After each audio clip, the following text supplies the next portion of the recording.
تو ورکر مروت صاحب یہ واضح کیجیے گا کہ علی امین گنڈاپور پارٹی میں کیسے استعمال ہوئے، وہ ایسا کیوں سمجھتے ہیں کہ وہ استعمال ہوئے؟ ان کے بارے میں تو ایک بڑی اوپن رائے یہ تھی کہ ان کے دونوں طرف اچھے تعلقات رہے ہیں، تو ان کو کوئی کیسے استعمال کر سکتا ہے؟ وہ تو بڑے دباغ انسان تھے اور ہر بات کھل کے کرتے رہے وہ۔ دیکھیں نا، میں آپ کو عرض کروں نا، علی امین خان جب وزیر اعلیٰ منتخب ہوئے تو اس کے بعد جو ہے ان کے باسز مقرر ہوئے۔ سب سے پہلے تو اسمبلی ہوتی ہے جو کہ بیسیکلی احتساب کرتی ہے وزیر اعلیٰ کی۔ اس کے بعد جو ہے خان نے ایک احتساب کمیٹی ان کے اوپر بٹھا دی، اور وہ احتساب کمیٹی کو یہ اختیار تھا کہ حتیٰ کہ وزیر اعلیٰ کے خلاف بھی کوئی شکایت ہو تو انٹرٹین کریں وزراء کے خلاف۔ اب تیسری بات جو ہے جو سب سے اہم تھی وہ یہ تھی کہ پی ٹی آئی نے علی امین پہ اسکروٹنی کے لیے کے فرائض سوشل میڈیا کو دے دیے، اور سوشل میڈیا نے اسکروٹنی کچھ اس انداز سے کی کہ گالم گلوچ پہ اتر آئی۔ اگر وہ محسن نقوی صاحب سے ملے ہیں تو گالم گلوچ، وزیر اعظم صاحب سے ملے ہیں تو گالم گلوچ، کہیں پر اس نے جان بچانے کی کوشش کی ہے تو گالم گلوچ۔ اچھا، یہ ساتھ میں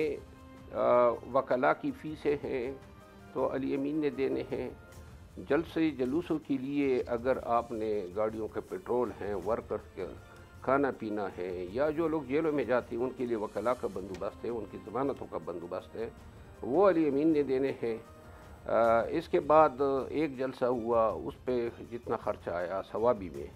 پھر سنجانی میں ہوا، پھر لاہور میں ہوا، یوں کوئی 5-6 جلسے ہوئے، کروڑوں کی حساب سے خرچے ہوئے، کسی نے کک نہیں ڈالا، کسی ایک رہنما نے 1 روپے کنٹریبیوٹ نہیں کیا، اور یہ سارے کام اس سے لیے جا رہے تھے، اور اوپر سے گالیاں بھی پڑ رہی تھی۔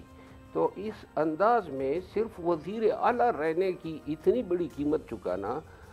آخر میں یہ بتا دوں برطرف کیے جانے میں شاید ان کی اپنی بھی منشا شامل تھی، کیونکہ وہ تنگ آئے ہوئے تھے، کوئی رکاوٹ تھی نہیں، کوئی روک ہی نہیں رہا تھا یہ سوشل میڈیا کو، اور آخر میں وہ خود ہی ایسے اعمال کرنے لگا، جس طرح علیمہ خانم کے خلاف انہوں نے اوپن بیان دیا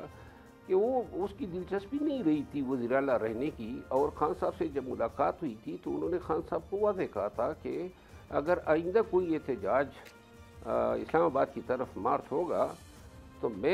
مجھے کوئی لیڈ کرنے کی، یعنی صرف نکالنا نہیں ہوتا ہے، اختیار ہوتا ہے کہ مارچ کب ختم کرنا ہے، مارچ کہاں رکنا ہے، یہ اختیار پھر اس لیڈر کے پاس نہیں ہوتا ہے، وہ اختیار ورکر سنبھال لیتے ہیں، اور ورکر کو گائیڈ کرتی ہے سوشل میڈیا۔